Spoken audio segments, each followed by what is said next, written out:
Bring back the nighttime just for Dan. And if you remember to tell everyone about the Doomsday Machine, then you are ready for this episode of Discography Discussion. I am Joe, that is Dan, that is Geoff, and we're talking about Arch Enemy on this episode 70 of Discography Discussion. Gosh, has it been that many episodes? Absolutely it has. What was 69? That was the Dillinger Escape Plan. Ooh. Stunningly appropriate, right? Totally. I tell you what, I had fun for the most part listening to this discography. This was a pretty easy listen. Not a lot of low points with this band. No, but at the same point, there's not like deep, like soaring highs. They're just pretty steady for the most part. Yeah, just quality music it's across the board for majority of it. It's going to be hard to pull a lot of individual criticisms out of this, but damn it, I'm going to try my best.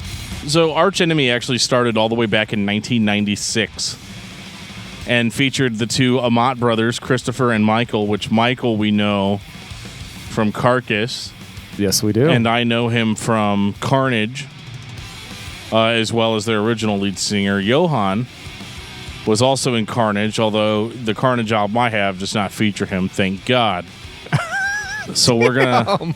We'll get into all that, but we've got some listener feedback to get through.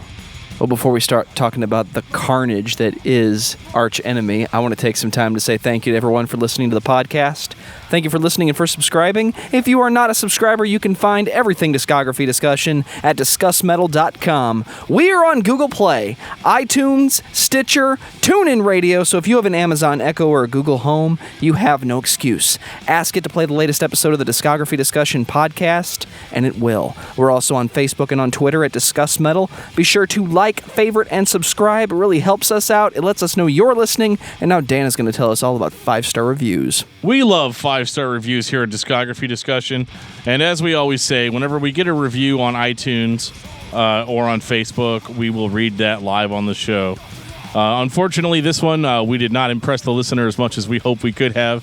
But here's his review. The title is too long. I love the idea, but the main hosts are all very annoying for different reasons.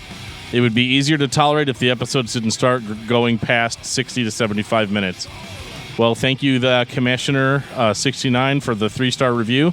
Thanks for being honest, and keep sending us reviews on Facebook. You can leave us a review on Facebook.com/Discography Discussion or on Apple Podcasts. Under the review button, you can leave us either a starred review or a written review, whichever you would prefer. So we got 2 comments on episode 68, Demon Hunter. First one is from AC, Alt1 on Twitter. In the name of whatever God you pray to, please don't do Kiss. What? Please. Maybe even go the opposite of Roach Coach and say if you get X amount of reviews, you won't do Kiss. I'd swallow my pride and install iTunes onto my PC for that. Well, I have to say, AC, if you haven't installed iTunes on your PC to leave us a review, you can go to facebook.com/Discography Discussion and leave a review there. Way to go, Joe. It works both ways, right, Dan? Absolutely.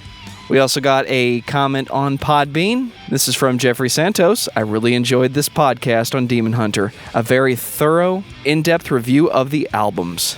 Thank you very much, and thank you for being one of our Patreon subscribers. Yeah, he's a pretty cool dude. Derek Solberg on the Demon Hunter episode on Facebook commented, thanks for the shout-out. Put an early morning smile on my face. You guys brought up a lot of good points I did not notice before. It made it interesting for me to go back and listen to them, so thank you for that episode. I mentioned Disturbed also, but I have a hunch you guys aren't big fans of them. Could be wrong. Haven't heard you bring them up in any of the episodes I've heard. I've listened to I'd be interested in your critique on Mastodon, Killswitch, or Threat Signal sometime in the future. Signal! Can't wait for the next episode. Well, I'm getting everybody on the Threat Signal train. Well, except that one guy who said I got him on the train. I know, but he was wrong because it was actually you. I know, that's my baby, man. I love that band.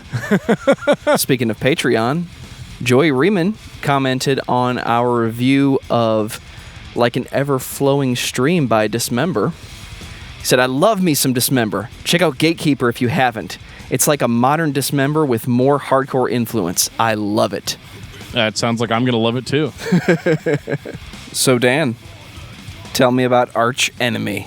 Arch Enemy was a band that was formed in 1996 with the Amat brothers, and Johan Livre, who were, Michael Amat and Johan started a band called Carnage back in the day, which ended up leading to the band Dismember, which is pretty cool. Michael, as we all know, was also in the band Carcass.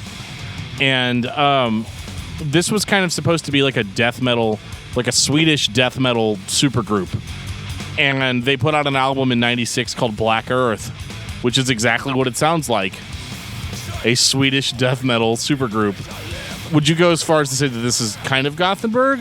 Yeah, I mean, they're close enough to it. I mean, from a geographical standpoint, we've kind of mentioned it, before on other podcasts, but all of these bands are intertwined.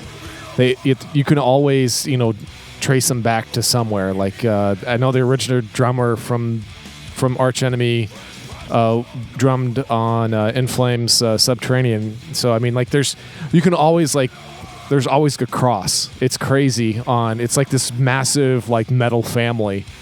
And there's, like, all these extensions. And even if you don't know somebody knows that person. And it's wild. It's a great way to go down a rabbit hole on Wikipedia, going, clickbait and all the names. It's crazy. Yeah, it definitely opened up a lot of different tabs while I was researching the band. And one of the things about Black Earth is that they were a super group of bands that a lot of people largely hadn't heard of, which I think becomes important whenever Arch Enemy goes from being just a super group into being its own band.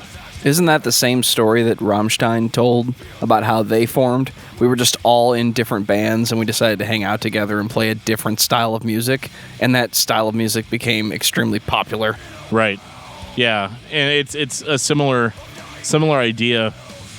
So I just want to jump into it because we got a lot of albums to get through. In 1996, they released an album called Black Earth, and I remember when I first heard this, it was the initial thought I had is it sounds like me and Geoff are fighting for creative control. Yeah, Black Earth sounds like black gold to me.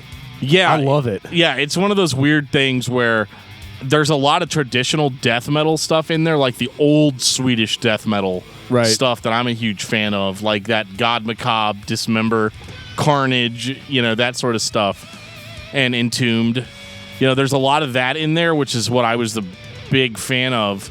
But then you've got all this noodly Gothenburg shit in there, too. Which is what I love. Which is what Geoff loves. So I think Geoff and I definitely had a Lady and the Tramp kind of moment with this record because, we definitely met in the middle for a big sloppy kiss. It was, But what's the one thing we can both agree upon on Black Earth? We can agree that musically this is one of the greatest albums we've ever heard, and that vocally it sucks balls. Oh, there we go.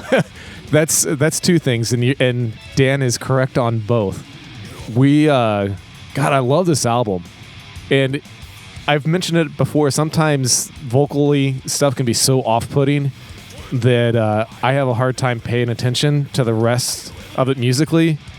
Musically, sonically, this stuff is just so good. I mean, the guy could be like, singing out his ass for all I care, and I'd still love it because he's not singing out of his ass.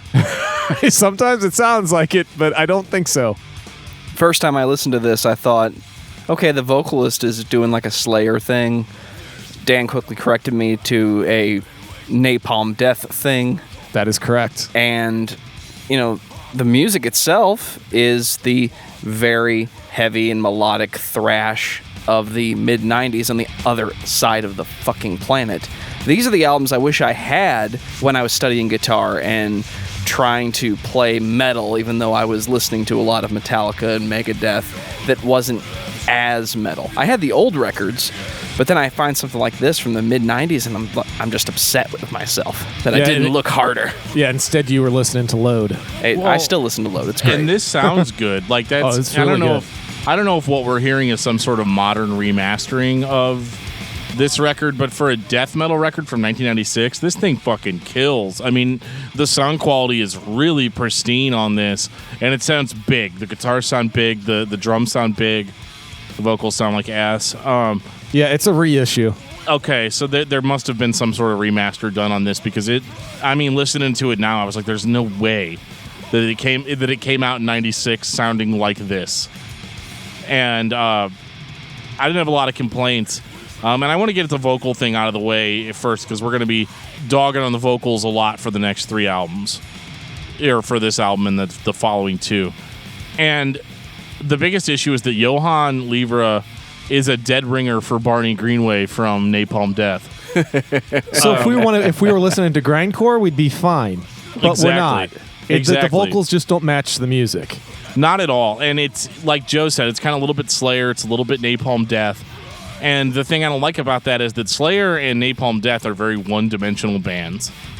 It doesn't make them bad, but they're one-dimensional. They're not dynamic. So, like, you know, when you take a band like Napalm Death and you've got Barney screaming over it, it sounds good because his vocal matches the single dimension of the band.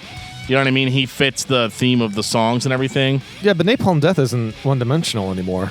Not as much anymore, but I'm talking like the earlier stuff, Napalm Death right. stuff. I get you. I understand. But Barney has consistently sounded good for that band. I don't think that he would sound good in a different band. I think he would only sound good in Napalm Death.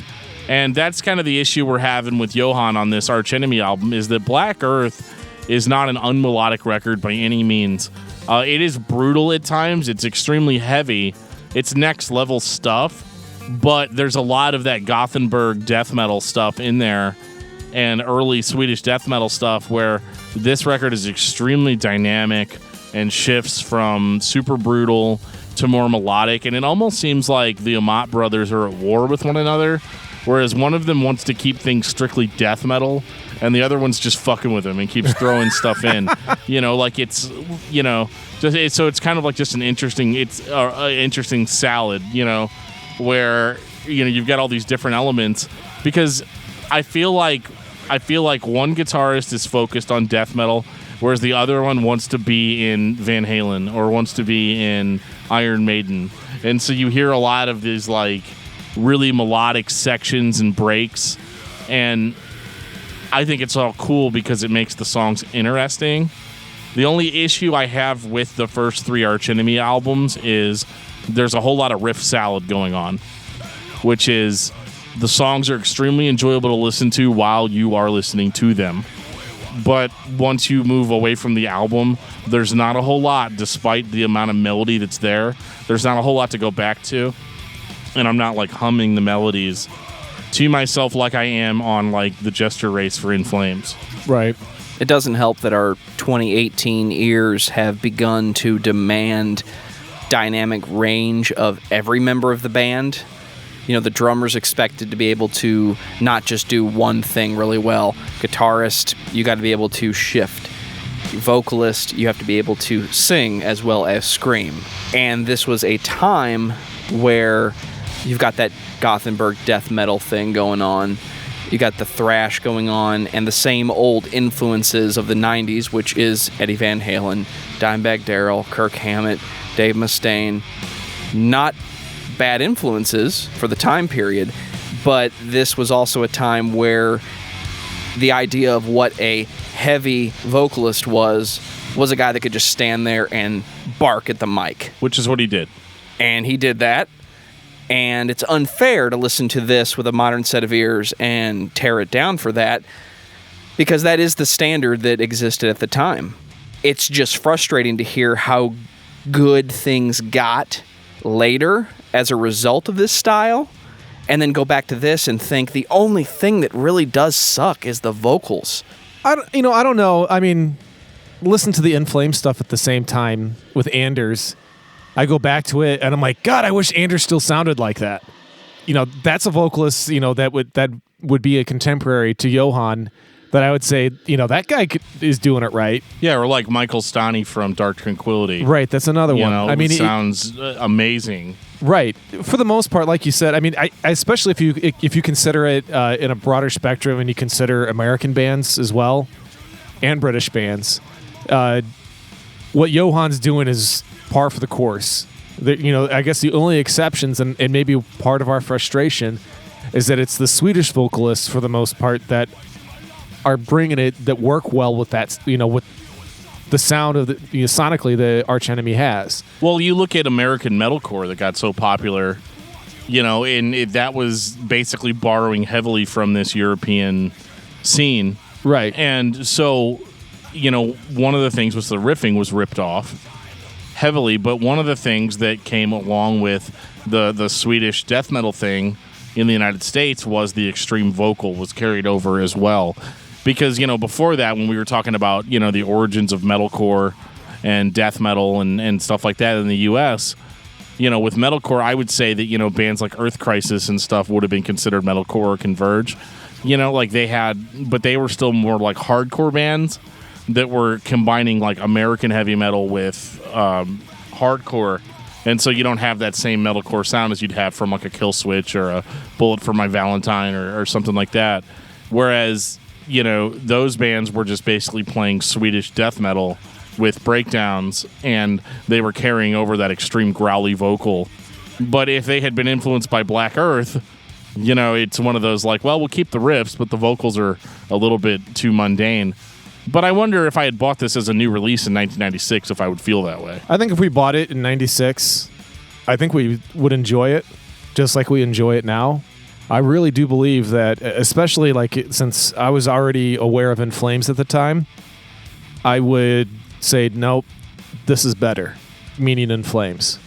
And like Dan said, it all suffers from riffarama. It all kind of runs together. It's enjoyable while I'm listening to it, but I don't remember a specific piece that I have to go back and listen to.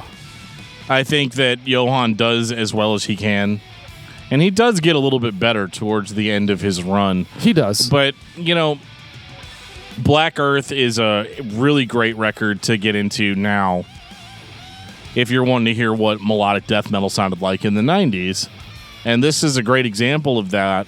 The only issue I have with this album musically, other than it being riff salad, is the fact that the guitarists seem to be a little bit at war with one another, and I think thematically they clash a little bit. Now, that can either add to your enjoyment of the record or it can take it away.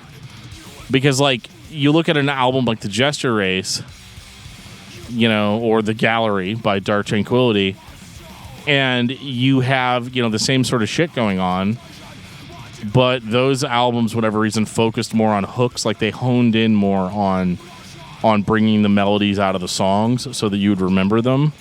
Whereas on this album, it's more like, okay, we're going to start off with a brutal death metal intro, and then we're going to transition into this melodic thing. Okay, solo, counter solo, and now we're going to play an interlude, a melodic interlude, and then we're going to go back into a brutal part. And it just seems very copy-pasted together, like scotch taped together into these songs. And so I don't think that they have great songs on Black Earth. I think that they just have a really cool collection of riffs that sound really good. So I think for a debut, it was great, but it did still have some of those growing pains associated with a debut, in that, it was a great idea for what the band was or what the band could be, and gave us a good preview for what we were going to get on the next two albums. But of particular note to me is 1998's Stigmata, which I thought was a vast improvement over Black Earth. Every guitarist in the audience is having a good time listening to these riffs and how they're executed.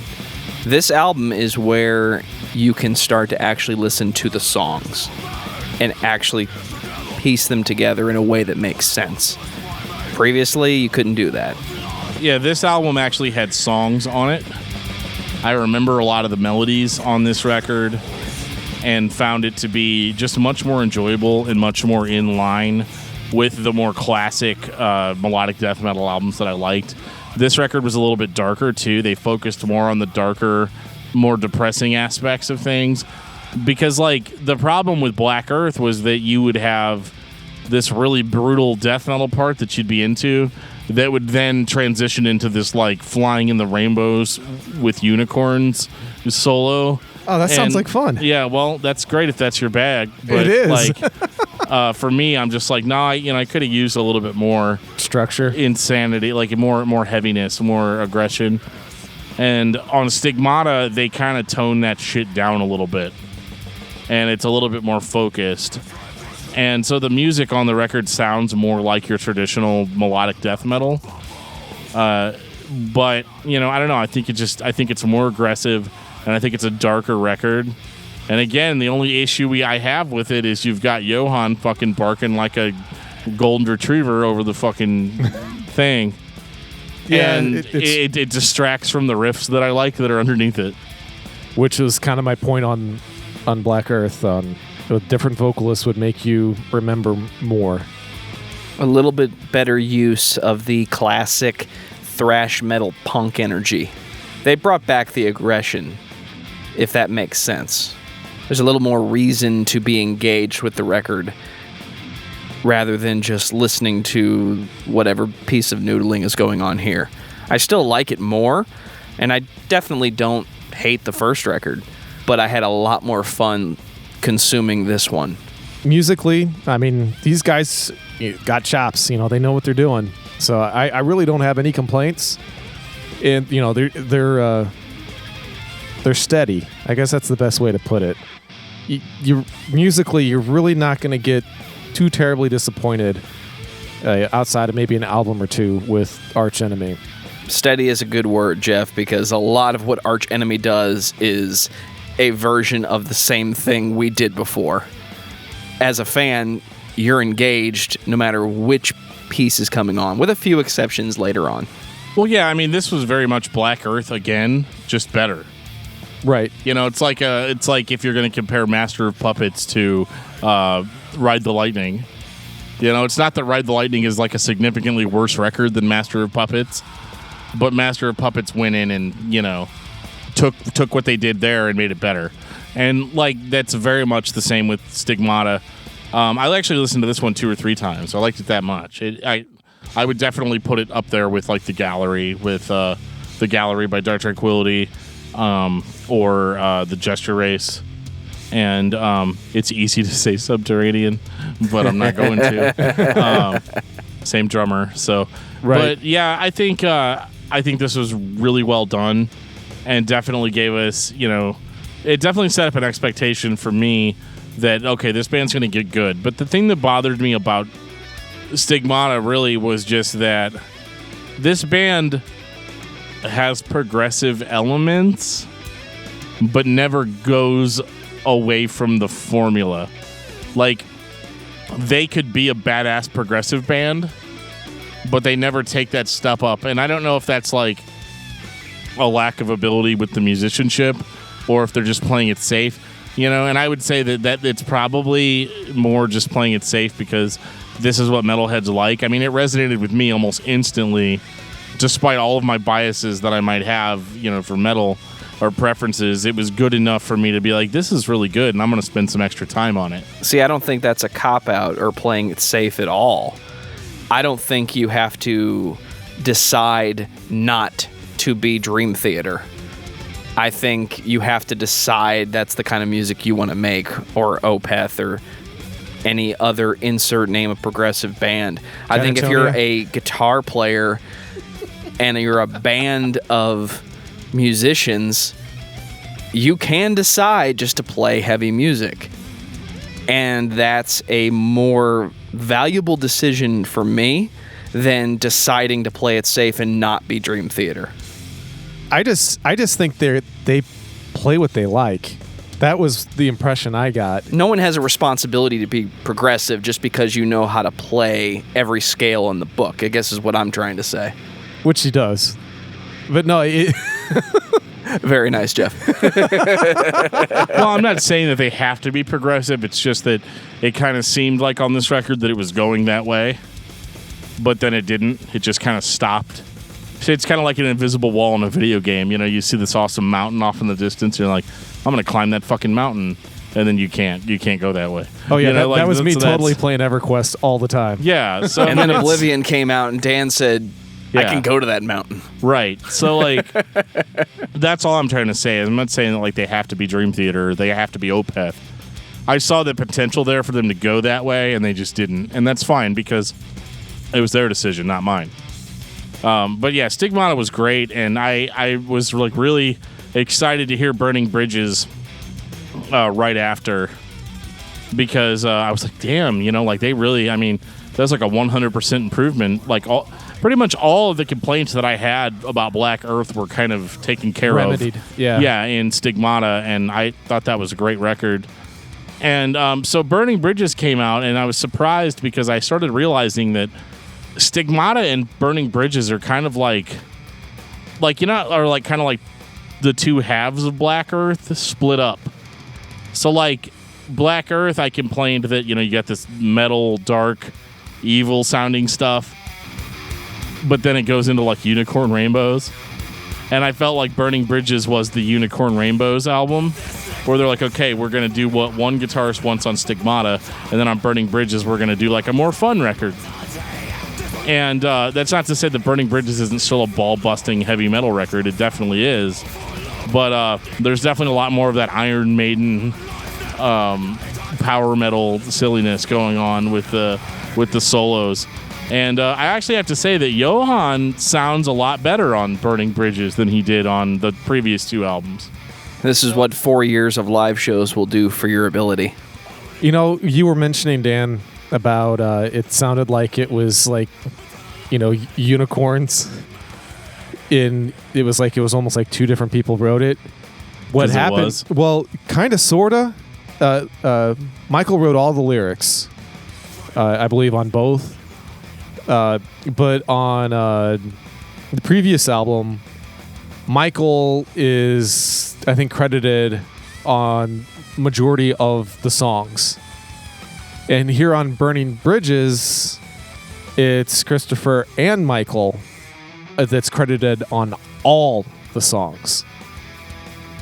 So I think what you were actually, I think you're onto something there in the fact that there's more of a give and take on Burning Bridges, and I think that's why you get more of the happiness. And that, I think that's actually kind of what I kind of liked about this album, is there was more of a kind of positive in a lot of places when listening to it, which was, it's kind of weird for metal, and I guess for a lot of metal heads to feel that way. But this is kind of like my pop music.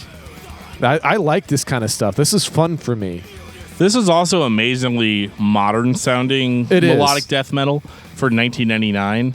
This is the kind of shit that In Flames started to hit on with albums like Clayman, or even Colony, where they went in that more positive direction. Remember what I said earlier about I wish I had found this back then?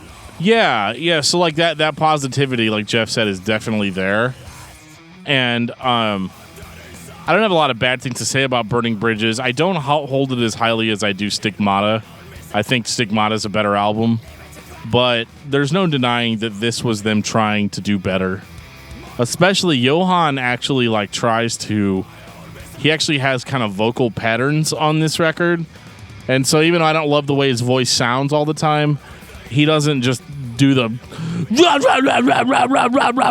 forever, right. Like he actually, will listen to the songs and come in, where vocals are appropriate, and it just sounds a lot smoother. It's funny you mention Colony and Clayman, because this actually came out the same year as Colony. Yeah. I get more of the, what we view now as the traditional, Gothenburg melodic death metal vocals. You can kind of hear a little bit of that. He sounds a little Anders-ish in his delivery. He really does. And I have to admit that at that time, not currently, but at that time, and that version of Anders is one of my all-time favorite vocalists. Yeah. So I was really ecstatic when I think that might be part of the reason why I like Burning Bridges so much, is that there is a lot of happiness, and the vocals are massively improved over the previous two albums. It definitely sounds like they sat him down. Or got him a vocal coach or something. There was definitely some work done on the vocals. And I think the good thing is that on the record it comes across very well. You can see the progress that they made. I think that Johan and Michael and Christopher were buds. And they, hey, our friend's going to sing for the band. You know what I mean? Like one of those things. They even credited Johan as the bass player on Black Earth, even though that wasn't true. They just wanted it to seem like it was a real band. So they're just like, yeah, we'll just say Johan played the bass, and it's so funny. Yeah, we saw him in the corner of the studio on a break, just farting around with it. So he definitely played the bass. Definitely played all the bass on the record. It's kind of like in Sepultura, how Max said that their bass player, I don't think played any bass on the records until Chaos AD. But he's an amazing bass player now. But anyway, yeah. He had to learn. But yeah, no, it's just interesting that it definitely something they say, hey, buddy, we want to talk about your performance, and that's really hard to do. I mean, even in anything, when you have a group of friends together and somebody does something you didn't like, it's one of those like, how do you approach it type of things. And unfortunately, it ended in him having to leave the band. Yeah, and that's after not this record. Yeah, that's not unusual. I mean, I think the three of us can commiserate with that. I mean, we've all performed music at some point or another, and generally doesn't last that long. Yeah, I mean, it's kind of like, Geoff, you don't have to mention Sunday Day Real Estate on every single episode. Right. And he's like, fuck you guys, I do what I want. And he shits in a bag and burns it on my front porch. So what's funny is I think Dan has mentioned them more in the last 5-6 episodes than I have. Side note, I got tired of drinking. I was listening to the Hopes Fall episode that we did and realized that Geoff is not the first person that brought up Sunday Day Real Estate on our podcast. It was, in fact, Dan Terry. So congratulations, sir. Take that from what you will. Back to Arch Enemy. Johan actually ended up leaving the band after this album came out, and it was cited that he left due to concerns about his live vocal performance. Translated, you're not practicing. You're not doing well, Johan. We love you. You're our bud, but I think you got to go. We want to take this shit full time. We released Black Earth as a supergroup. We thought it was really cool. We continued with the band after that, and we felt like it was we might be able to take this thing big time, And so they either fired Johan or he quit, or it's just a mutually splitting of the ways. And this is where Arch Enemy takes an interesting turn as a band. This is what I heard when Dan said we're going to talk about Arch Enemy, because this is the Arch Enemy that everyone knows. I know. This is the band that I was introduced to the first time I heard Arch Enemy, and that is Wages of Sin from 2001. Oh, man. Notable by everybody and anybody that talks about this band with someone that has never heard of them. The lead vocalist is a chick. And she can kick your ass. Oh, my God. Yeah. To be fair, there's not a lot of female heavy vocalists that can actually pull it off. Well, I want to get the elephant out of the room right now. Yes, there are bands out there where metal bands that have a female vocalist, where the initial impression is, or the initial thing that people think is that they're doing this just to get popularity, or they're doing this just to create some sort of image, like it's a gimmick. And I can tell you, based on the way that Angela sounds, that she got picked for this band because she was the best fucking singer for the job. Yep. Damn right. And it took a lot for that to happen. Yeah, because I'm sure plenty of dudes showed up and tried out and didn't make the cut. The most interesting thing about Angela's vocal delivery is that she is a growly vocalist, which is my preference. Does she sing? Does she have any melodic delivery at all throughout these 5 albums? Because I don't remember any. She doesn't do any clean singing. But I think her delivery is still melodic in the sense that she growls, obviously, but what I like about the growly vocal is that it can translate to a melodic chorus pretty well without the need for clean vocals. And that's basically what they banked on. It's the Haste the Day logic, where if somebody else performed this song, they could sing it and get away with it. Well, Haste the Day had tons of clean vocals all over their stuff. Arch Enemy didn't really use that until much later in their career. And I think there were some clean vocals on later albums, but I believe those were performed by Christopher Amat, and not Angela. Obviously, you can tell. But Man, Wages of Sin is interesting in that it is, unlike Burning Bridges, this is not necessarily a fun record. It's not a record that necessarily makes you feel good. It is still a melodic death metal record, so it's not like all brutal all the time. But this is the first time in the band that I started noticing a little bit of a shift in the songwriting, almost to accommodate the new vocalist, in that Angela is like 10 times more brutal than Johan ever was. You know, I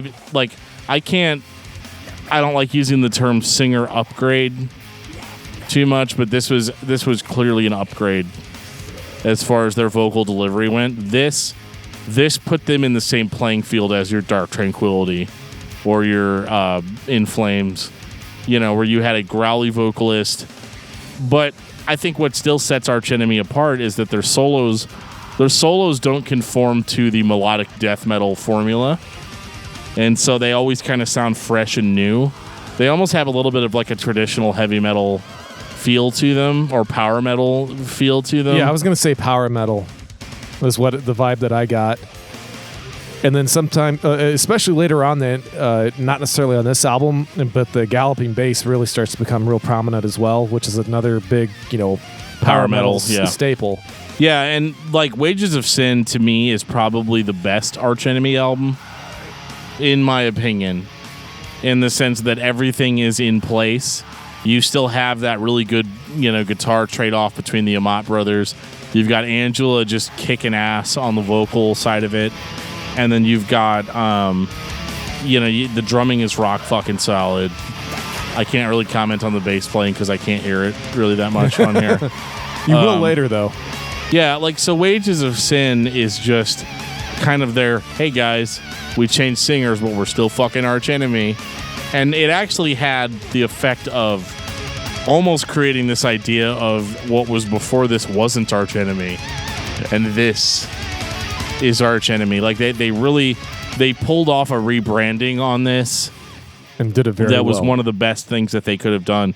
I think Wages of Sin is great. One of the first things I noticed about this record too is that there's more groove in the guitars, and the focus on songwriting is much stronger than what they had really given before.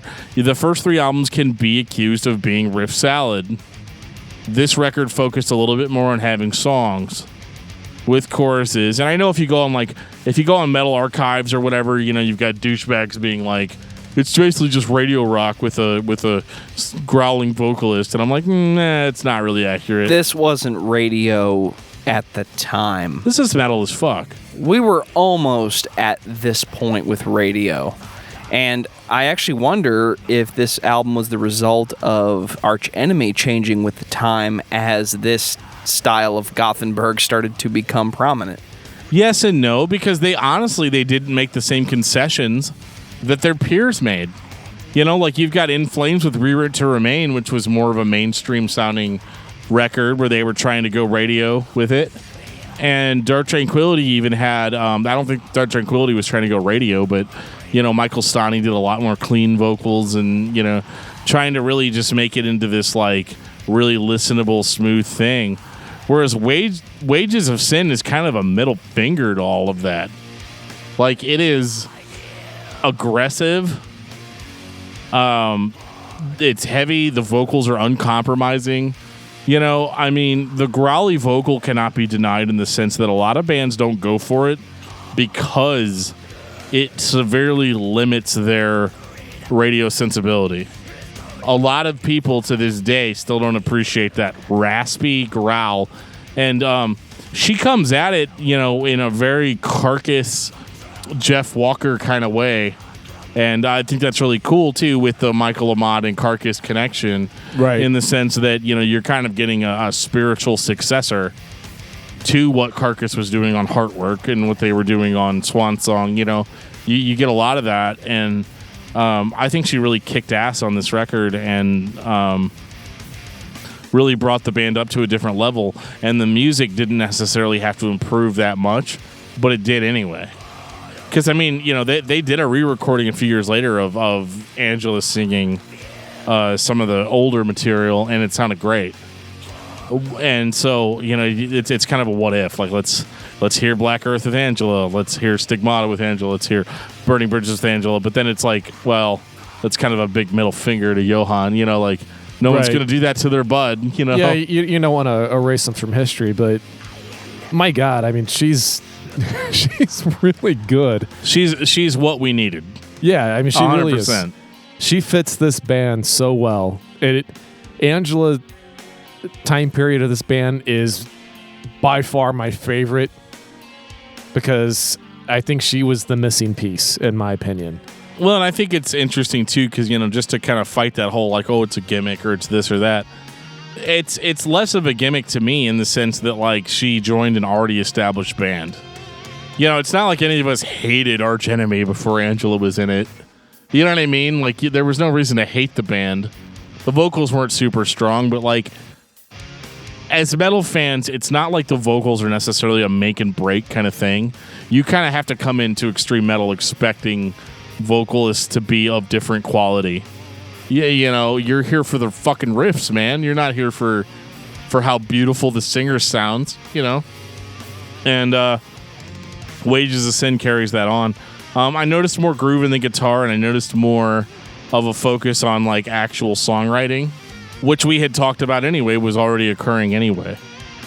So I think Wages of Sin, in a lot of people's eyes, is kind of the debut of what we would think of Arch Enemy now. Yeah, I would agree with that sentiment. That's what most people look for.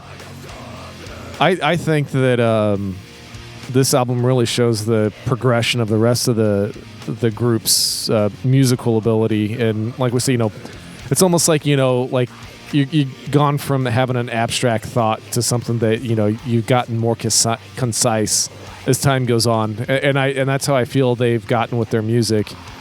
Instead of being, they were a little more all over the map, and now they're quite a bit more focused.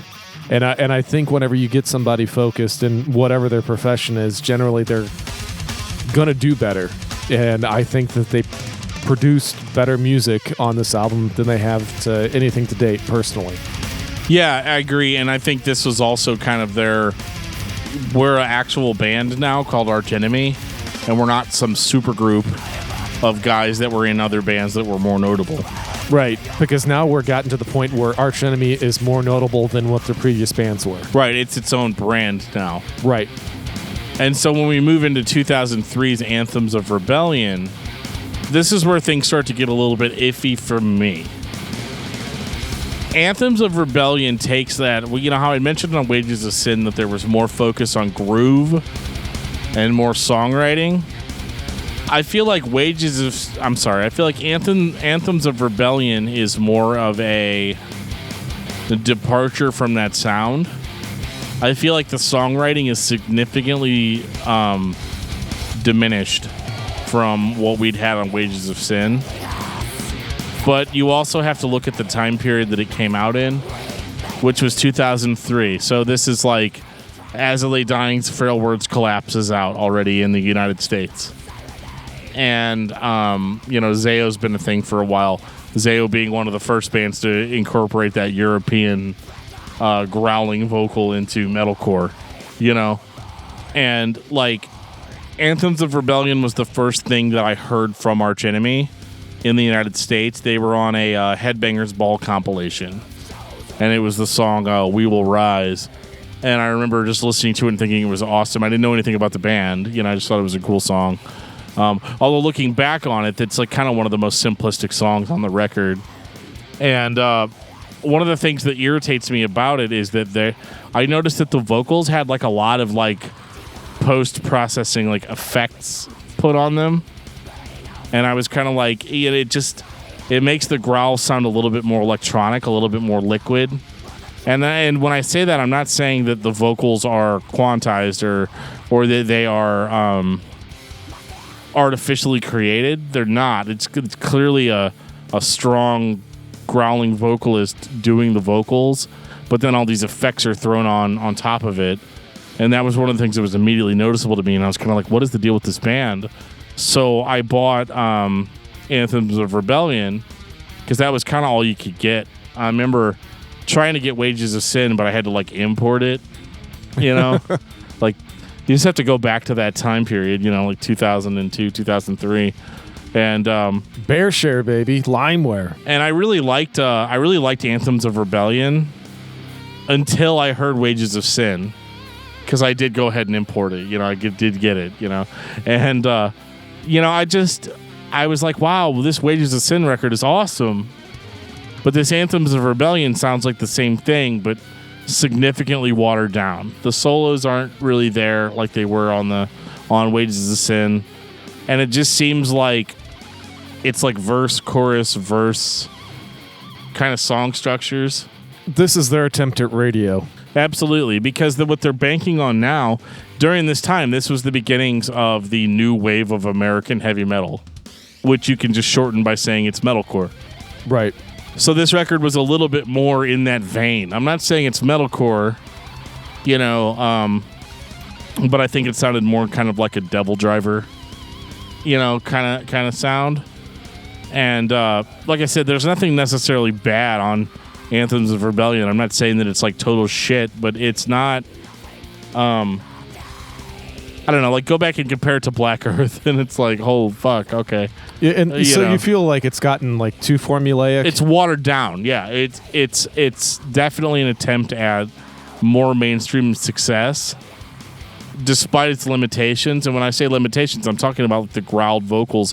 This was a melodic death metal band trying to gain mainstream appeal without selling out, like without going to the clean vocal route, or you know, a lot of those little tricks that bands did back then to try to get into people's, you know, people's ears. Yeah, but there were a couple songs on this one that had clean vocals. I mean, granted, it was Christopher Amat. It wasn't.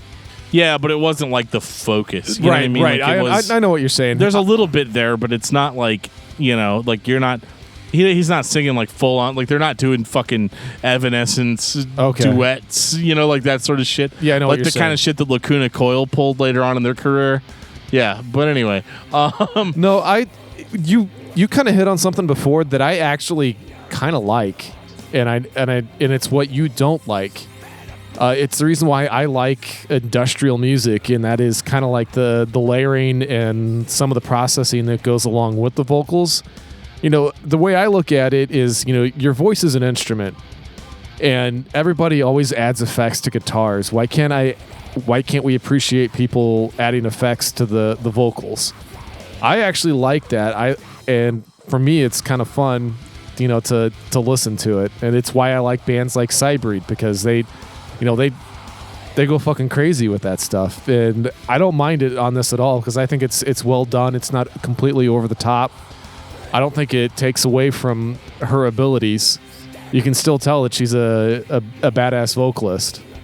But it's a preference thing. You know, that's just what I like, and something that Dan likes is, you know, different, because we're different people. We have different perspectives. I don't really care as much for electronic assisted music, and it's not that it's assisted. I think that certain songs would sound fine without the effects. I like growling vocalists. Like, I genuinely like it. And so I like to hear what it just sounds like to hear someone do that on a microphone. It's a preference thing. Yeah. But it doesn't bother me as much on Anthems as it will when we roll into 2005's Doomsday Machine. Welcome, my son. Welcome to the machine. The Doomsday Machine. The purpose of the Doomsday Machine is to make sure that people know you have one. Why didn't you tell anyone? Well, I think that this record is, it's like Anthems Part 2 to me. But it's almost more so. Like, it kind of comes off, comparatively speaking, as kind of weak in comparison to their older material. Especially if you're going to go back to Wages of Sin or Burning Bridges or Stigmata. Like, Burning Bridges sounds like fucking Napalm Death in comparison to Doomsday Machine. There's just so much more like Iron Maiden worship on this record, where it just kind of lightens the feel of everything. There's not as much death metal on this, but then you've got Angela in there doing her death metal growl, but it's got like, you know, it's got all these effects on it. Like, the effects bothered me so much on Doomsday Machine that it makes me like dislike the vocal performance overall. Really? Like her shit just seems indistinguishable. And it's not that it sounds weak. Like, she's probably the most metal aspect of this record. You know, and again, the arch enemy was always giving that middle finger to the, like, clean vocal led masses, you know, that were going on at the time. Whereas they kind of still stuck to that brutal vocal throughout. You know, they were so proud of it, you know, that they just stuck with it. But, like, the effects bother me, and that, like, there's a lot of, like, dual vocal tracking going on. I love that stuff. I hate that shit. I'm not a big fan of it. Like, it's just it makes the vocals sound muddled and hard to understand, and that bothers me. Okay, Dan's saying that he has difficulties understanding vocals with some of the stuff that he listens to, and he's saying this is hard. I'm just teasing you, Dan. It's fine if I can't understand it, but you just were a guy screaming into a mic. Right. Or so what were the lyrics to Physician Heal Thyself the first time you listened to it? You know. I heard Ralph. Here's the problem I Here's have. the thing, though. I understand all of Zayo's vocals because I've been listening to it for so long. Yeah, but you Right. didn't understand that the first time you heard it. No, I kind of did. No, you didn't. Yeah, I did. I was there. We both asked the same question. it was What the exactly did he say? It's I have no idea because he's layering his vocals. He didn't layer his vocals on Physician Heal What Thyself. makes you think he didn't? He fucking screamed into a PA, and they recorded the PA with a microphone. Which nullified the idea Which is of this is totally- what a natural sounding vocalist all in a right, club would sound like. we're not talking about that right now. We're not talking about that. See, I'm you've never saying- heard, with limited exception, you've never heard a straight, heavy vocalist the way that you are saying you like to hear them. They're all screaming into a microphone. They're all being mixed and leveled. You've never heard a raw, heavy vocalist. In concert. In concert, they're going through a PA, which is being mixed and is giving artificial compression Yo, your to the point situation. is fucking invalid. Okay, there's a huge difference between somebody being leveled and going through electronics, okay? Yeah, obviously that's fucking pedestrian basic shit. I get that voices are being fucking amplified, okay? What I'm saying is that it's very obvious if you compare the fucking vocals on Doomsday Machine to the vocals on Wages of Sin, it's obvious that there are electronic effects present in the vocals, different vocal takes being mixed together with said effects thrown onto that vocal. So why is layered vocals bad? I'm not saying it's bad. I'm saying it was bad on this record. It's not my go-to. It's not my favorite thing as a fan of the band. This album actually has the track that really put them on the map, though, as far within the general population, and that's Nemesis. I thought We Will Rise was what put them on the map. Oh, I thought it was Nemesis was the most well-known of their stuff at the time, and I didn't even think it was close. Pretty sure it's We Will Rise, Geoff. That's the song that I think of when I think of Arch Enemy. I think of Nemesis, so... Nemesis was a big hit. Yeah, but for you them. listen to Gothenburg death metal, so you're allowed to have an entirely different perspective. No, I mean Nemesis was a big. It was a big song for them for sure. It was their biggest song to date. I can guarantee you that. I mean, if you go through it and look at sales and all that kind of shit, which I don't have in front of me, but I'm betting that this was their most popular at the time. I just didn't think that Doomsday Machine hit as hard as it might have hit as hard as Anthems, but I don't know. I just I think we're gonna start seeing a trend where we're gonna start saying that it doesn't hit as hard as X previous album. Yeah, I think we're gonna have that trend progressively throughout the rest of their discography for the most part. Well, I think Doomsday Machine was a really big breakthrough record for them. I think it's the record they got the most shit for.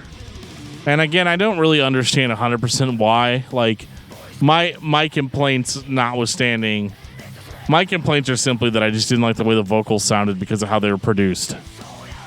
But it doesn't take away from her performance. She legitimately performed those vocals. You know, it's just that, you know, I just didn't really enjoy Doomsday Machine that much.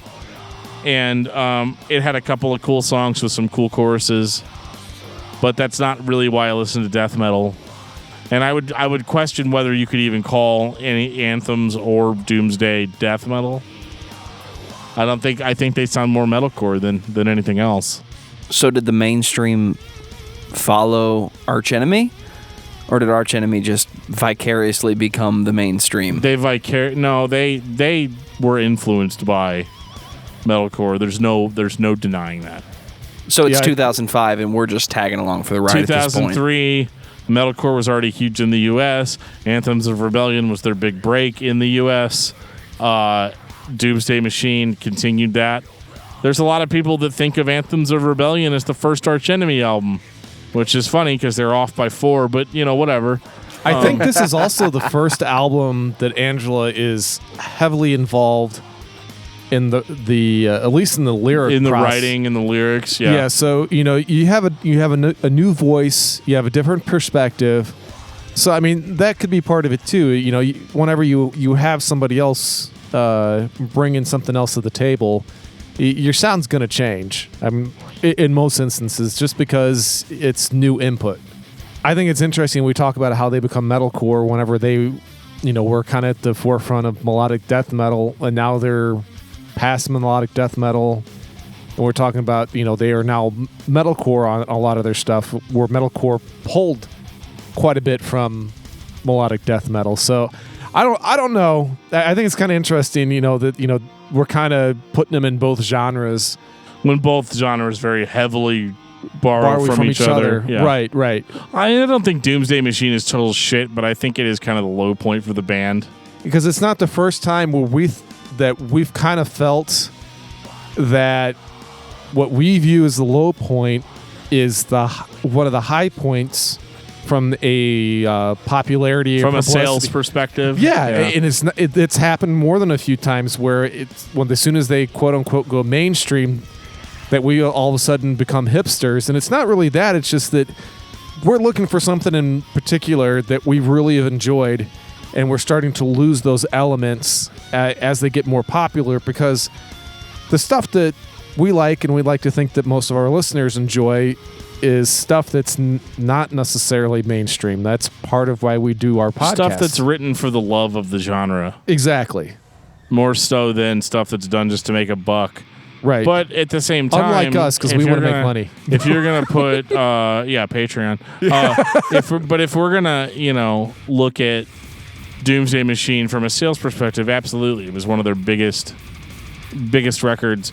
But I also think there's kind of like the Demon Hunter effect there, in that, you know, you put this on for somebody and they're like, this is the best metal I've ever heard. Yeah, I get it. It's the best metal that you've ever heard. You know?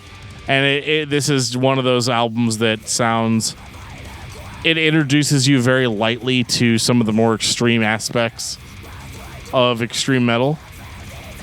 And so people that listen to this, because there's lots of people I know that love Arch Enemy but can't listen to Carnage or Dismember or Entombed, you know, like, so it's one of those, like, this is the kind of album that you show somebody that's not really, doesn't understand, like, the growling vocal or the, you know, because, like, you can show somebody something like Doomsday Machine and it's okay because it's melodic and it's memorable, but that same person's not going to enjoy Wages of Sin. They're not going to enjoy Black Earth because they don't have any point of context.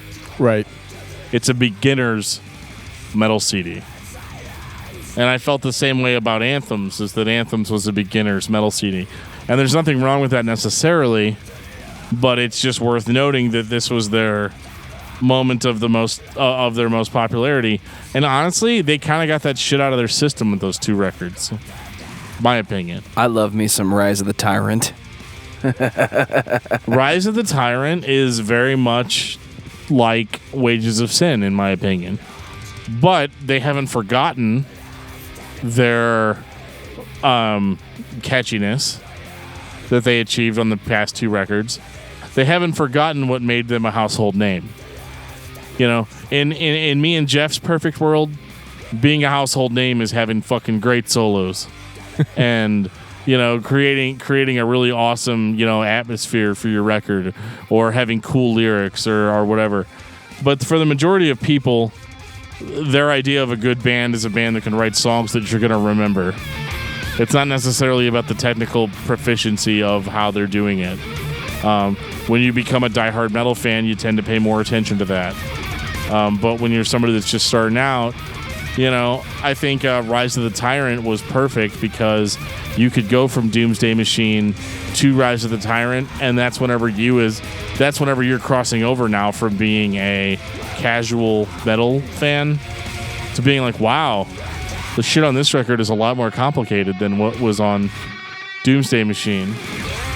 And so that's, you know, it's these types of stepping stones that, you know, that makes you into that underground metal fan that starts having opinions about, you know, what a band sounds like, you know, and having preferences of being like, I liked the way this sounded, but I didn't like the way that sounded, you know. And it's the same with any music. It's not just metal, but this is just like, you know, Anthems and Doomsday were probably your stepping stones. And you hear something like Rise of the Tyrant, and you're like, okay, this is a little bit more complicated. It's a little bit more heavy. And it has that underground appeal where you kind of feel like you're enjoying something just for you. Have you gotten used to the process and layered vocals by now? Yeah, because I kind of accepted after Doomsday that they weren't going to go anywhere. Okay. And they didn't. No, because they're quite prominent on this one. I think even more on this than the last. Yeah. And I think it's kind of a detriment to the band, though, because of all the assholes out there that are going to be like, well, she can't really do it. But I can tell you from watching live videos and seeing the band live that she absolutely is the real fucking deal. You know what I mean? Like, it's not like they're doing these because for whatever reason, either she or the producer thinks it sounds better. So, I mean, somebody in the band, whether it be Angela herself or someone else, thinks that the vocals sound better that way.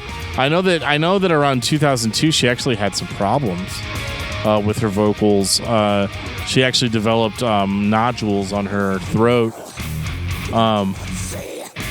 which could have a little something to do with the way this is all being produced, in that she was basically just going for broke every time she screamed. And if you're not screaming properly, especially with these types of vocals, you can really hurt yourself. And you could eventually get to the point where you can't do them at all. And it's great that she, you know, had the surgery or whatever, got it taken care of. But like, that's a really real thing. And I can't help but the dickhead in me can't help but wonder if that's part of it. Right? Are they covering for her? Right? Are we doing this processing so you don't have to sound quite as good live? You don't have to, you know, blow your vocals out every night kind of thing? Is that what you're thinking? Maybe. It's possible. And again, obviously the health of the individual is more important than what the fan thinks, you know, like. Well, and if that ends up being true, I mean, she wouldn't be the first, you know, vocalist that would continue to be popular. That's why Avenged Sevenfold changed their vocal style. Yeah, 100% was because he had issues. You know, the old if anybody remembers, the old Avenged Sevenfold was significantly more extreme vocally than it is now. But you know, I think on Rise of the Tyrant, to get back to that record, is, you know, like, I thought that this sounded more like the melodic death metal band that I liked starting out. It was a step in the right direction, if it was anything. I enjoyed it quite a bit. I just didn't think that you were going to be okay with the vocals. That was what kind of surprised me on it. I would argue every complaint Dan has with layered vocals was done at some point by Dan Wayant on a song that he likes. So I kind of find it interesting that we're talking about layered vocals. I'm just saying I didn't like the way it sounded in Arch Enemy. So yeah, kind of like whenever you had issues with Johan in the beginning, it just didn't fit the sound kind of thing? Right. Okay. I think it fits the sound better, I just think Angela would have sounded better without the vocal layering. As a whole, though, wouldn't Arch Enemy sound better if there was an alternative to just constant extreme vocals? But then again, that's the 2018 set of ears where we expect everything to be yes dynamic. And no, which we'll get into. I don't know. I actually think for this band, I don't think it needs clean vocals, which is fucking... It's the old black metal argument where, the music is extremely atmospheric and has reverb and does all these strange moving in and out things, but then the vocals are just straight. It's just a thing. Well, it's weird coming from me because normally I am the huge proponent of clean singing, with growls. I mean, like, I want that dichotomy. But I think the music itself is in parts beautiful enough that in itself offsets it. So I want her to be brutal with her vocals 24/7. That's just me. That's just my personal opinion. That's what the fans want. I mean, that's part of the package now. Right. Is getting that extreme vocal all the time. Right. And I think I get what Dan is saying. What you're trying to say is that she's badass enough. She doesn't need any of that shit. Is that what you're thinking? Yeah. I get it. I just happen to think that it's just, I like the texture that it adds personally, but I just think that it pushes her back a little bit in the mix, though, too. Like, I've noticed that, like, for whatever reason, everything after Wages of Sin, Angela has it cut through the mix like she does on that record. And again, that's not her fault. That's whoever's mixing it's fault. Right. I think it adds an element, but I get what you're saying. You want her to be more prominent. You don't, because you just want to be able to hear her vocals. You don't want to have all this other shit, layered on top of it. You're trying to focus on specifically what she's doing because she's doing it well. Correct. I get it, but I don't know. I just kind of, like I say, like I equate it to a guitar when you have all these different effects. And that's why I like it. It's a preference. It's not a statement of fact or anything like that. Nope. Now it's a great fucking album. It's a correct opinion. on 2011's Chaos Legions. Oh, we ready for Chaos Legions? Chaos Legions was kind of like a little too cheesy for me. Cheesy as fuck at times, but God damn, I love it. I don't know if I love it, but it's to me it's more just like Doomsday Machine. Like, I feel like they really took a huge step up on Rise of the Tyrant, and then when you get to Chaos Legions, it's like, okay, we needed to make some money, so we made this record that's a totally serviceable Arch Enemy record, but I don't really feel the passion in this one. Like, I felt a certain amount of passion on their stuff prior to this, and this one almost just like, I don't know if it's because we've already had 1, 2, 3, 4 albums like this, and so here's another one.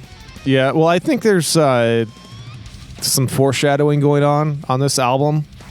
It's the last album with Christopher. It's the last album with Angela. So I'm just wondering if maybe things have just kind of, as the band is at this point in time, it's just kind of gone its course. Yeah, it's like, it's my job, so we have to make another album. Yeah, it's almost like they're mailing it in. This was probably... It's the most disappointing album for me personally that the Angela's fronting. Although I think it's probably the most popular album that she's fronted. I think this is the first one they actually had chart on the Billboard charts here in the States. I think is War Eternal. I meant Chaos Legion, not War Eternal. I don't know what.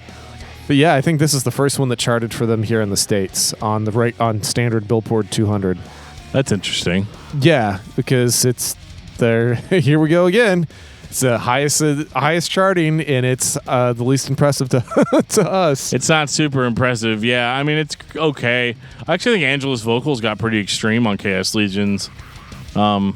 She sounded almost a little deathcore in a few places, and I thought that was pretty cool. You said the magic word. Now I get to label this as deathcore. It's not deathcore. The fuck up. But yeah, Chaos Legions didn't really do it for me. Before that, they had released a compilation of older Arch Enemy material called The Root of All Evil, and it had a lot of the old songs from the first 3 albums re-recorded with Angela on them, and they sound great. What's interesting too is I believe during this time, or maybe it was a little bit later, but Michael Amott and Christopher Amott and Johan actually got put together and formed a band called Black Earth that only plays the first 3 Arch Enemy stuff. Yeah. So that'd be interesting to see live, I think. I don't know how I feel about it objectively, but, it's been a few years. Maybe Johan's a fucking beast now, who knows? Yeah, you never know.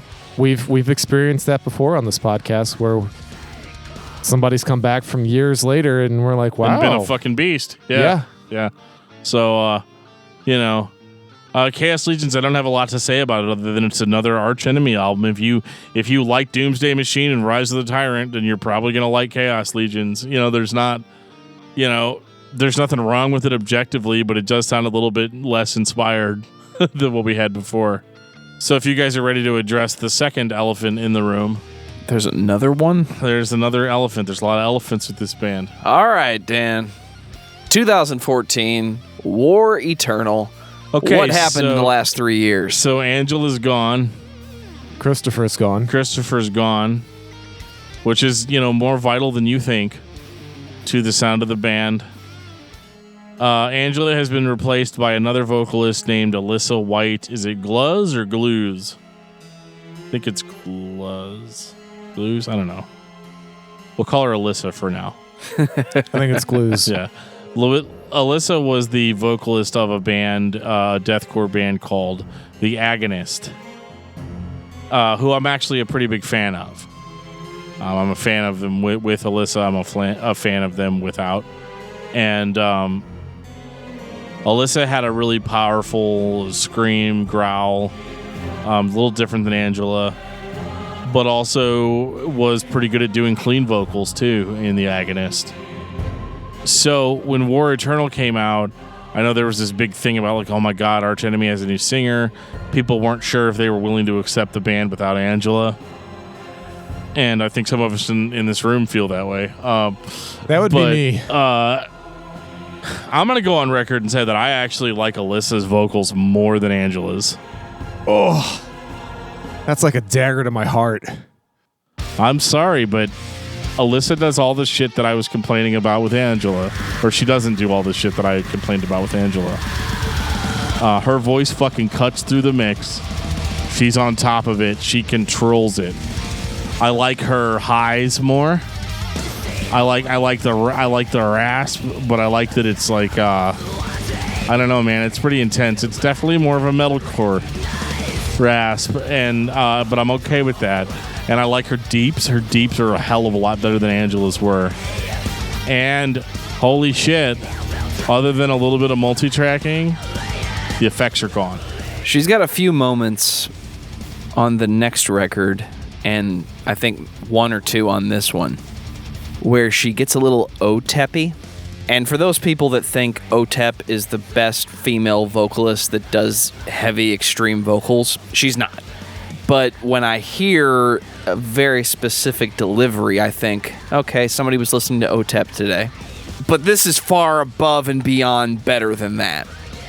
It's just not all extreme. Angela was a little more Barney of Napalm Death. It was just constant rasp, no release, no leeway at all. Whereas this can be heavy, and then we fall into the melodic a little bit later on. My complaint is actually what Dan likes. For me, her vocals are a little too forward and too bright, and that's actually what he likes because it's cutting through the mix, and it's almost because it's almost jarring with her vocals. But I know that's the kind of style that Dan really digs. So I mean, I understand that from his perspective, but I liked I felt that Angela's vocals were fuller and a little further back in the throat. So that's just, it's a personal preference thing. It's not that she's bad. I just liked Angela better. I think she's way better than Angela, my opinion. Yeah, I mean that's what it is. I mean we're it's all about preference.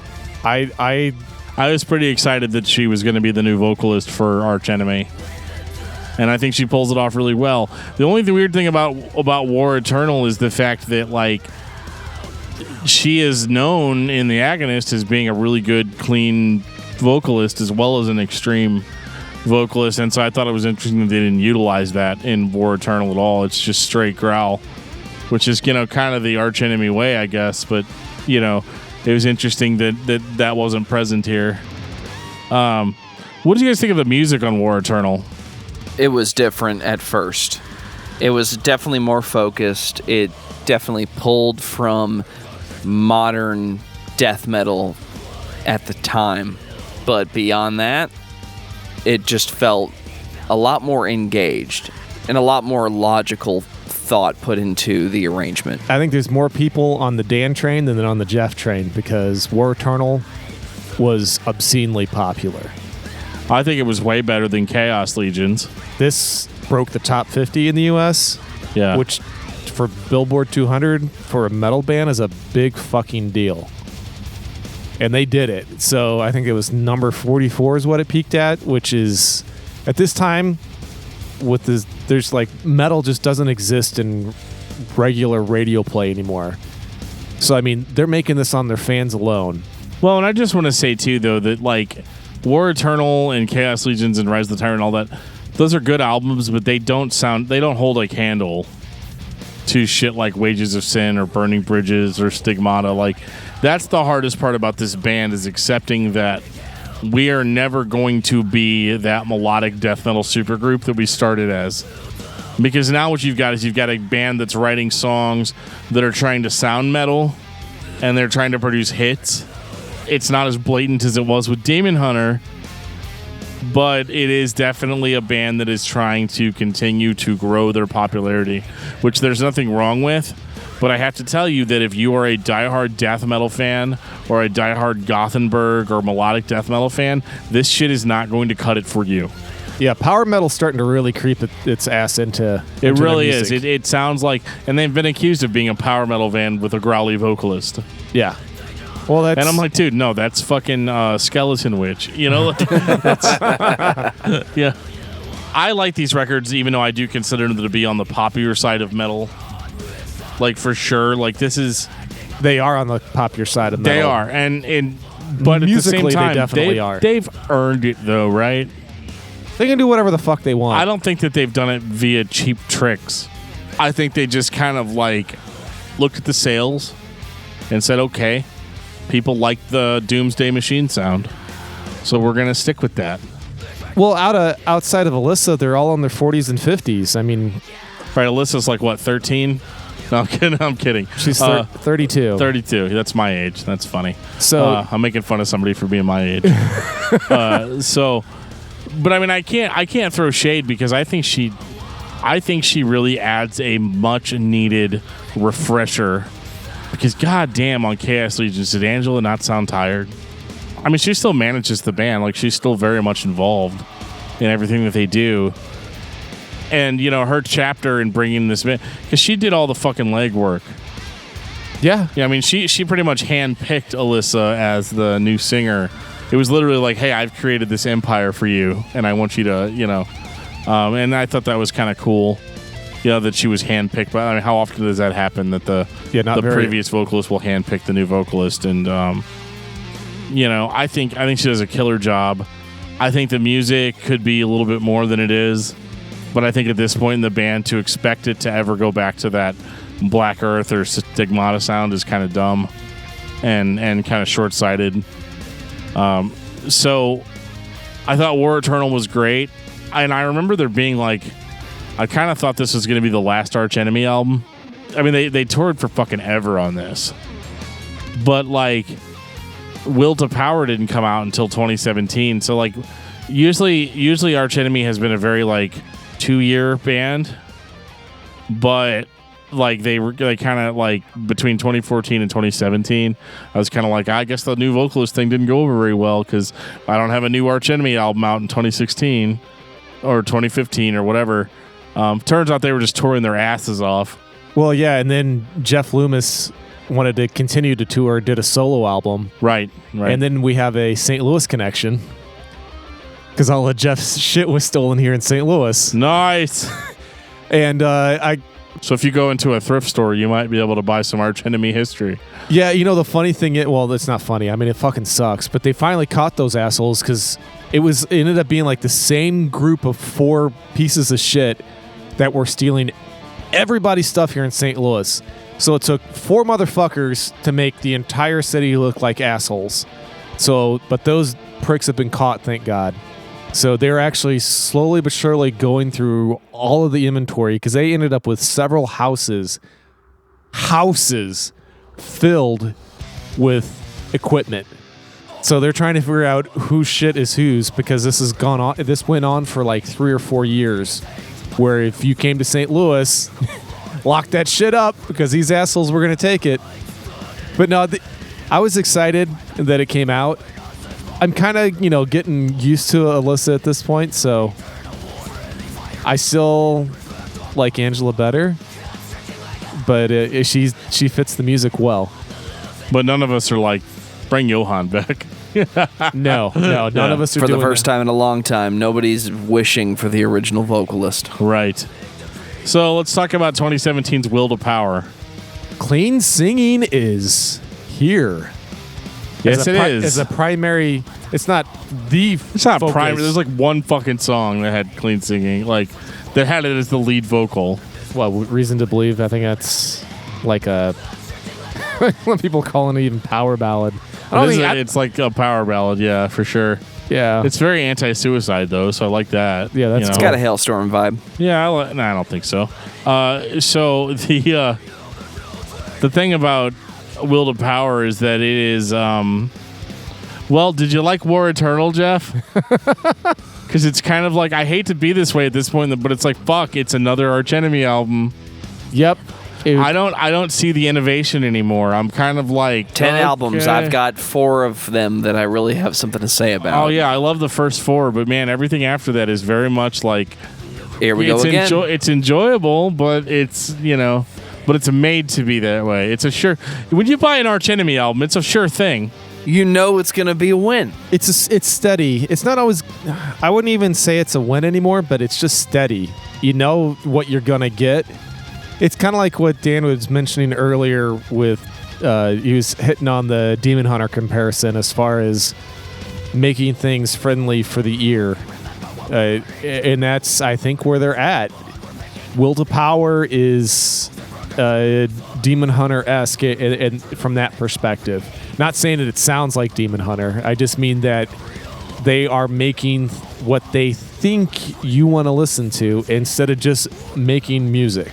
It's no longer, hey, dude, I wrote this really badass riff. Check it out. Yeah. It's more like, what do you think that the fans are going to want out of this next record? Exactly. And every band gets to this point. So, like, I'm not criticizing it specifically for that because, like I said, for the most part, it's a win. For the most part, they guess right. Oh, yeah. I mean, that's what makes them good is the fact that they consistently give you what the audience wants to hear. But Dan can tell you, I'm not always a big fan of that. I want you to go out on the limb and make some really weird ass shit that maybe I'm the only person within a 500-mile radius is gonna like. Nice. But yeah, no, I feel But that doesn't make you any money, especially whenever, because Angela's in her 40s. Everybody else is, like I said, in their 40s and 50s besides Alyssa. We can't fault them for being successful. Right. And that's why we're here, right? To promote how successful the band is, and how prolific they have become in this genre. And I mean, that's kind of like if we're moving into final thoughts. My final thought on Arch Enemy is that, yeah, they kind of stopped being death metal after Wages of Sin. But I think if you have an open mind and you go into the later albums, you're going to find something really enjoyable. And, like we always say on this show, just because they changed a little bit going in doesn't negate what came before. And I think that those first 3 albums are great. If you can't stand Johan, you can go listen to The Root of All Evil, which is a lot of those songs with Angela on them. So you kind of get your cake and eat it too. And I think that's really cool. Geoff, what about you? I'm glad that what started out as a quote-unquote supergroup, kind of stuck together and became what they became. A regular group? A regular group, yeah. I mean, they just, they stuck with it. Most of the time with a supergroup, you get like 1 or 2 albums and then they're done and they go back to their normal project. This became something that was viable and something that everybody enjoyed, and I can listen to Michael play the guitar all day and all night. He's a lot of fun to listen to. I think Arch Enemy is a sure thing for any fan of heavy metal. You're going to find thrash, you're going to find power metal, you're going to find a little bit of grind, definitely some blast beats, and heavy vocals that are a cut above your average screaming band. And if you're the kind of person that gets stuck on stereotypes, they break several, and they embrace several. So Arch Enemy may not be the headliner, but they're definitely going to be the band that I'm happy to see when I go to that In Flames concert in 2005. Holy shit, Arch Enemy's opening this fucking show? Hell yes. Well, I'd leave after Arch Enemy if it was In Flames in 2005. That's like that time Bush headlined and the Urge played before them and everybody in the building just fucking left. Me and Geoff were on John's Untitled podcast recently, and I told that exact story about everybody leaving after the Urge.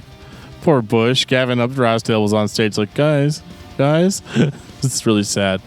But anyway, what's your album of the week, Dan? Mine is The Dark Saga by Iced Earth. Nice. Speaking my language. Oh yeah. Well, this shit was so power metal-y, I had to listen to some. I had to listen to some real power metal afterwards. Geoff, what about you? Okay, so I'm going weird. What a shock, right? Douche. I think I've actually put them on the show before. It's a Turkish metal band based out of Germany. Dude, I've played them for you. You liked them. A Turkish metal band based out of Germany. What the fuck, dude? Well, they couldn't. But you can only buy their album bootleg in Russia. No, they actually had it free for download for the longest time on their website. They left Turkey because they were persecuted because of the music. What's the band, Geoff? It's Seth, ETC, and the name of the album is Godspeak.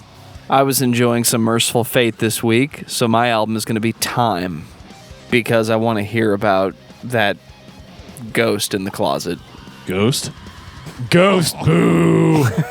Ghost Brigade, yay! Ghost, boo! Sorry. I think I'm going to instigate a new drinking game on the podcast. When Geoff goes on a tangent, you have to drink until he stops. Oh, thank God it's me and not Dan. Holy shit. We'd be dead. There's a whole different version of that for Dan. And on that note, this has been episode 70 of Discography Discussion. Thank you for listening. You can like us on Facebook and follow us on Twitter at discussmetal. Subscribe to our podcast everywhere you listen to podcasts, including Google Play, iTunes, and Stitcher. Visit discussmetal.com for all things discography discussion, and please send questions and comments to danandjoeshow@gmail.com. If you are not a patron, you can become one at patreon.com/discussmetal. We have some sweet perks. $1 gets you access to an exclusive feed of album reviews. Give me money. And other cool stuff. I don't fucking know how to end that.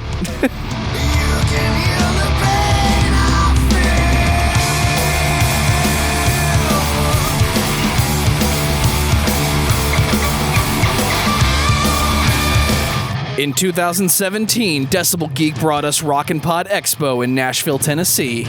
This summer, they're doing it again. Rock N Pod Expo 2 on August 25th. Tell us about it, Dan. We couldn't be more thrilled to be appearing at Rock N Pod this year. In an effort to help support this amazing event, we are throwing in some perks for you guys to help raise the funds necessary to make this event happen. A $35 donation on behalf of Discography Discussion to the Rock N Pod Expo gets you a limited edition Discography Discussion hand-painted beer glass and the option to choose what band we talk about in an upcoming episode of the podcast.